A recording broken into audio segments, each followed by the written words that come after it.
AGT Live 24/7 যে বলেছে যে আমাদের পক্ষে দেওয়া সম্ভব না কেন্দ্রীয় সরকার। একটু তাকায় না, আমরা দুইটা ছবি তুলতে সোজা। কার্যকরী কমিটির সভায় আরেকটা বিষয় আমরা আলোচনা করেছি। রাজ্য সরকার যাই যত সামান্য সাহায্য করেছে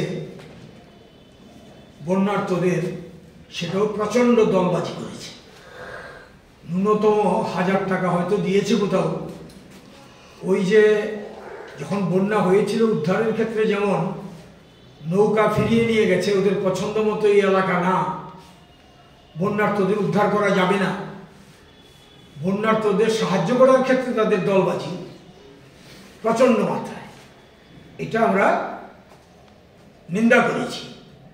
আর দ্বিতীয়ত এই যে ভেঙে গেছে রাস্তাঘাট, ড্রেন, পরিকাঠামোর যে ধ্বংস সাধন হয়েছে বন্যায়, এগুলো উন্নয়নের সরকার থেকে এখন পর্যন্ত কার্যকরী পদক্ষেপ চোখে পড়ছে না। এর মধ্যে প্রধান হচ্ছে জলসেচের যে প্রকল্পগুলো, সেগুলো মুখ থুবড়ে পড়েছে। এই বিষয়টা আমরা আলোচনা করেছি।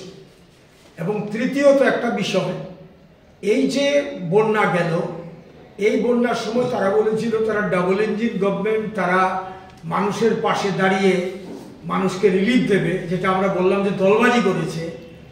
এখন পর্যন্ত সামগ্রিকভাবে বন্যার যে ক্ষয়ক্ষতি, সেটা তারাই একটা সময় বলেছিল এটা প্রায় 18-19 হাজার কোটি টাকা পেরিয়ে যাবে। রাজ্য সরকার, কেন্দ্রীয় সরকার এখন পর্যন্ত কত টাকা বরাদ্দ করল রাজ্যবাসী সামনে এটা স্পষ্ট নয়। এই বিষয়টাও রাজ্য সরকার স্পষ্ট করুক।